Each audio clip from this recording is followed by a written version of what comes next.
বন্ধুরা, আজকে আমি এক্সপ্লেন করব 1985 সালে মুক্তি পাওয়া one of the best time travel movie back to the future. মুভির শুরুতে আমরা মার্টিনের সাথে পরিচিত হই। মার্টিন একজন কলেজ স্টুডেন্ট এবং তার সাথে একজন গিটারিস্ট। মার্টিন কলেজ যাওয়ার সময় তার সায়েন্টিস্ট বন্ধু ডক্টর ব্রাউনের সাথে দেখা করতে যায়। যদিও ডক্টর ব্রাউন তার থেকে বয়সে অনেক বড়। ডক্টর ব্রাউনের ঘরের অবস্থা দেখে মনে হচ্ছিল ডক্টর অনেকদিন থেকে বাড়িতে নেই। মার্টিন তাকে খুঁজতে থাকে, তখনই তার ফোন আসে মার্টিনের কাছে। সে মার্টিনকে বলে রাতে টুইন পাইন্স মলের সামনে দেখা করতে। মার্টিন তাকে হ্যাঁ বলে কলেজের দিকে চলে যায়। যাওয়ার সময় সে রাস্তায় হিল ভ্যালির মেয়র গোল্ডি উইলসনের ইলেকশনের পোস্টার দেখতে পায়। মার্টিন কলেজে তার গার্লফ্রেন্ড জেনিফারের সাথে দেখা করে। কলেজ থেকে জেনিফারের সাথে ফেরার সময় তারা এক জায়গায় বসেছিল। তখনই এক বুড়ি এসে তাদের কাছে চাঁদা চায় তাদের পেছনে থাকা ক্লক টাওয়ার ঠিক করাবার জন্য। বুড়িটি মার্টিনকে জানায় ক্লক টাওয়ারটি 30 বছর আগে বিদ্যুৎ পড়ে নষ্ট হয়ে গেছে। বুড়িটি যাওয়ার সময় মার্টিনকে একটি প্যাম্পলেট দিয়ে যায়, যেটার মধ্যে লেখা ছিল ক্লক টাওয়ারে বিদ্যুৎ পড়ার সময়। এবার মার্টিন বাড়ি ফিরে আসে। বাড়ি ফিরে সে বিপকে দেখতে পায়। সে মার্টিনের বাবা জর্জের সুপারভাইজার। বিপ মার্টিনের বাবাকে নিয়ে অনেক মজা করে, ইনসাল্ট করে এবং তাকে মারে পর্যন্ত।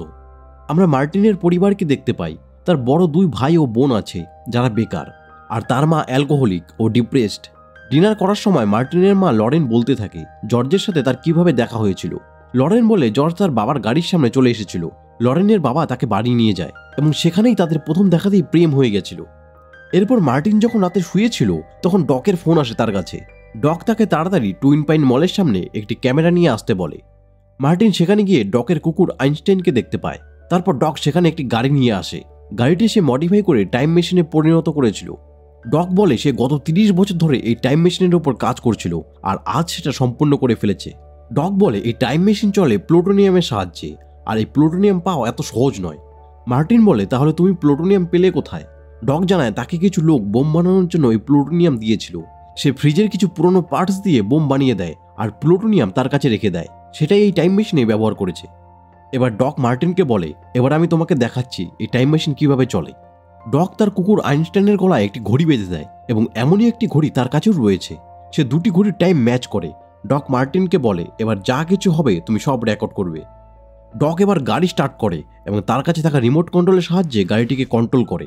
ডক গাড়িটিকে স্পিডে তাদের দিকে নিয়ে আসে। গাড়িটি যখনই তাদের একদম কাছে আসবে তখনই গাড়িটি অদৃশ্য হয়ে যায়। এটা দেখে ডক খুব খুশি হয় এবং কিছুক্ষণ পরে গাড়িটি ফিরিয়ে নিয়ে আসে। কুকুরের গলায় ঘড়ির টাইম আর তার কাছে থাকা টাইম মিলিয়ে সে বলে 1 মিনিটের ডিফারেন্স আছে। সে বলে আইনস্টাইন 1 মিনিট ফিউচারে চলে গেছিল। মার্টিন জিজ্ঞেস করে ডককে তার টাইম মেশিন বানানোর আইডিয়া কোথা থেকে আসলো। ডক বলে আজ থেকে 30 বছর আগে সে যখন বাথরুমে পা পিছলে পড়ে যায় তখন সে অজ্ঞান হয়ে গেছিল, আর তখনই তার ফ্ল্যাশ ক্যাপাসিটার বানানোর আইডিয়া আসে, আর সেটা বানাতে তার 30 বছর সময় লেগে যায়। তখনই তাদের ওপর বন্দুক দিয়ে সেই লোকেরা আক্রমণ করে যাদের ডক বোম বানিয়ে দিয়েছিল। ডককে তারা মেরে ফেলে। মার্টিনকেও তারা মারতে চায়, কিন্তু তাদের বন্দুকের গুলি শেষ হয়ে যায়। এই সুযোগে মার্টিন আর কোনো রাস্তা না দেখে গাড়িতে গিয়ে উঠে এবং পুরো স্পিডে গাড়ি চালাতে থাকে। মার্টিন টাইম ট্রাভেল করে 30 বছর আগে অর্থাৎ 1955-তে পৌঁছে যায়। মার্টিন সেখান থেকে ফিরে আসতে চায়, কিন্তু তার টাইম মেশিনে প্লুটোনিয়াম শেষ হয়ে যাওয়ায় সে সেখানে আটকে যায়। সে গাড়িটি একটি জায়গায় লুকিয়ে রেখে একটি রেস্টুরেন্টে যায়। সেখানে সে বিপকে দেখতে পায়। বিপ সেই লোক যে তার বাবা সুপারভাইজার এবং তার বাবাকে সবসময় অপমান করে। বিপ রেস্টুরেন্টে ঢুকেই ম্যাকফ্লাই বলে ডাকে। মার্টিন প্রথমে ভাবে তাকে ডাকছে, কিন্তু পাশে তাকিয়ে দেখে সে মার্টিনের বাবা জর্জকে ডাকছে। জর্জ এই সময় মার্টিনের বয়সী। বিপ জর্জকে এখানেও অপমান করে ও মারে। এরপর মার্টিন এখানে একজন ওয়েটারকে দেখতে পায় যার নাম গোল্ডি উইলসন। মার্টিন বুঝতে পারে এই ব্যক্তি বর্তমানে 1985-তে হিল ভ্যালির মেয়র। এরপর জর্জ রেস্টুরেন্ট থেকে বেরিয়ে যায়। মার্টিন তার পিছু নেয়। মার্টিন দেখতে পারে জর্জ গাছের উপরে উঠে দূরবীন দিয়ে এক মেয়ের বাড়ির ওপর নজর রাখছে। জর্জ গাছের থেকে পড়ে যায় এবং একটি গাড়ির নিচে আসতে নেয়, কিন্তু মার্টিন তাকে বাঁচিয়ে দিয়ে নিজে গাড়ির নিচে এসে পড়ে। গাড়ি থেকে নেমে লোকটি মার্টিনকে তার বাড়িতে নিয়ে যায়।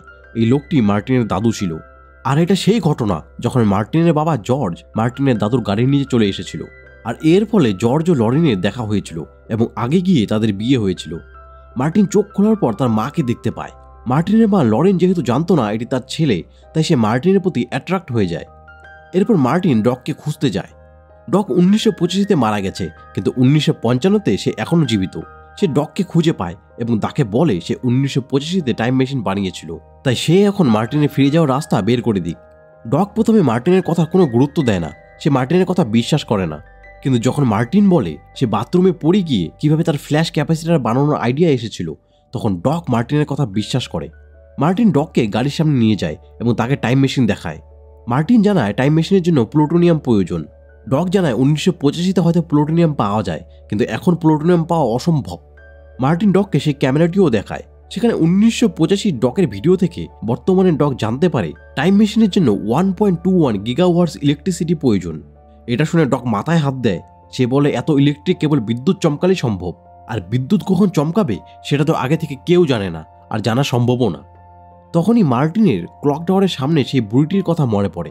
সে তার কাছে থাকা প্ল্যাম্পেটটি ডককে দেখায়। সেটায় লেখা ছিল 1 সপ্তাহ পর রাত 9:04 ক্লক টাওয়ারে বিদ্যুৎ চমকাবে। এরপর ডক বলে ঠিক আছে, আমি কাজ শুরু করি, টাইম মেশিনকে ক্লক টাওয়ারের সাথে কানেক্ট করার রাস্তা বের করি। কিন্তু ততক্ষণ তুমি এখান থেকে বের হয়েও না, হতে পারে তুমি এমন কারোর সাথে দেখা করলে যার ফলে তোমার ফিউচার বদলে গেল। এই বলে সে মার্টিনকে জিজ্ঞেস করে তুমি কারোর সাথে দেখা করোনি তো? মার্টিন ডককে বলে সে তার বাবাকে বাঁচাবার জন্য গাড়ির নিচে চলে এসেছিল, আর এটা সেই ঘটনা যার জন্য তার বাবা মায়ের দেখা হয়েছিল, আর এরপর তাদের বিয়ে হয়েছিল। ডক বলে এটা তুমি কি করেছো? তোমার বাবা মা যদি কখনো দেখা না করে তাহলে তাদের বিয়ে হবে না, আর বিয়ে না হলে তুমিও কখনো হবে না। তুমি এটা করে তোমার নিজের অস্তিত্ব সংকটে ফেলে দিয়েছো। মার্টিন দেখতে পারে তার কাছে থাকা তার ভাই বোনের ফটো থেকে তার বড় ভাইয়ের ছবি আস্তে আস্তে অদৃশ্য হয়ে যাচ্ছে। ডক বলে যেভাবেই হোক তোমার বাবা মাকে মিলাতে হবে। পরের দিন আমরা দেখতে পারি ডক ও মার্টিনকে জর্জের কলেজে যেতে। সেখানে গিয়ে মার্টিন জর্জকে বলে সে যাতে লরেনকে ডান্সে নিয়ে যায়, কারণ এখানেই জর্জ লরেনকে ফার্স্ট কিস করেছিল। জর্জ লরেনকে ডান্সে নিয়ে যাওয়ার জন্য বলতে আসে, কিন্তু তখনই বিপ চলে আসে এবং জর্জকে লরেনের সামনে ইনসাল্ট করতে থাকে। এরপর মার্টিন বিপকে আটকানোর চেষ্টা করে, আর এটা দেখে লরেন মার্টিনের প্রতি আরও ইমপ্রেস হয়ে যায়, কারণ সে জানতো না মার্টিন তার ছেলে। এমনকি লরেন মার্টিনের পিছু নিয়ে ডকের বাড়িতে চলে আসে এবং মার্টিনকে ডান্সে যাওয়ার জন্য ইনভাইট করে। মার্টিন ও লরেন ডান্সে যায়, কিন্তু সেখানে বিপ চলে আসে। বিপ মার্টিনকে মেরে মিউজিক ব্যান্ডের লোকেদের গাড়ির ডিগ্গিতে আটকে রেখে লরেনের সাথে জবরদস্তি করার চেষ্টা করে, আর তখনই জর্জ চলে আসে। জর্জ এসে বিপকে এক ঘুষিতে অজ্ঞান করে ফেলে। এতে লরেন জর্জের প্রতি ইমপ্রেস হয়ে যায়। তার দুজন মিলে ডান্সে যায়। মিউজিক ব্যান্ডের গিটারিস্ট মার্টিনকে গাড়ি থেকে বের করে, কিন্তু সে এতে হাতে ব্যথা পেয়ে যায়। মার্টিন বের হয়ে জর্জ আর লরেনকে একসাথে দেখে, কিন্তু এতেও তার ফটো থেকে তার বড় ভাই বোনদের ছবি অদৃশ্য হচ্ছে। মার্টিনের মনে পড়ে তারা ডান্সের সময় কিস করেছিল, তাই সে মিউজিশিয়ানদের বাজাতে বলে, কিন্তু তারা জানায় তাদের গিটারিস্ট হাতে ব্যথা পেয়েছে, তাই তার মিউজিক বাজাতে পারবে না। এরপর মার্টিন নিজে গিটার বাজায় এবং জর্জ ও লরেন কিস করে, ফলে সবকিছু ঠিক হয়ে যায়। এরপর মার্টিন ক্লক টাওয়ারের সামনে আসে, যেখানে ডক সব ঠিক করে রেখেছিল। ডক মার্টিনকে একটি লেটার দিয়ে বলে এটা 1985-তে খুলতে, কিন্তু ডক তাকে বলে সে তার ফিউচারের ব্যাপারে কিচ্ছু জানতে চায় না। এই বলে সে লেটারটি ছিঁড়ে ফেলে। ডক মার্টিনকে একটি ঘড়ি দিয়ে বলে এটা টাইম হলে সে যেন গাড়ি নিয়ে 88 কিলোমিটার স্পিডে ক্লক টাওয়ারের দিকে এগিয়ে আসে। ডক গাড়ির উপরে একটি লোহার রড বেঁধে দেয়, যেটি ক্লক টাওয়ারের সামনে থাকা তারে টাচ করবে বিদ্যুৎ চমকানোর সময়। এবার মার্টিন ডককে বিদায় দিয়ে গাড়ি নিয়ে ক্লক টাওয়ারের দিকে স্পিডে এগোয় এবং সে 1985-তে সেই রাতে এসে পৌঁছায়। সে ডককে বাঁচাবার জন্য 10 মিনিট আগে টাইম সেট করে রেখেছিল টাইম মেশিনে। মার্টিন এসে দেখে সেই লোকগুলো ডককে মারার জন্য টুইন পাইন মলের দিকে এগোচ্ছে। মার্টিন দৌড়ে সেখানে এসে দেখে ততক্ষণে তারা ডককে গুলি করে মেরে দিয়েছে, এবং সে নিজেকেও দেখতে পারে যে মুহূর্তে সে টাইম টেবিল করে 1955-তে পৌঁছেছিল। মার্টিন দৌড়ে ডকের সামনে আসে, এসে দেখে ডক মাটিতে পড়ে আছে। তখনই ডক উঠে পড়ে। ডক এবার তার বুলেট প্রুফ জ্যাকেট দেখায়, যেটা সে পরেছিল, অর্থাৎ সে মার্টিনের সেই লেটার পড়ে নিয়েছিল, তাই আগে থেকে রেডি হয়ে এসেছিল। এরপর ডক মার্টিনের থেকে বিদায় নিয়ে 30 বছর পরের ফিউচারে চলে যায়। এবার মার্টিন তার বাড়ি যায়। বাড়ি গিয়ে দেখে তার বাড়ির অবস্থা পুরোপুরি বদলে গেছে। তার বাবা জর্জ এখন অনেক ধনী, আর তাদের বাড়িতে বিপ কাজ করে।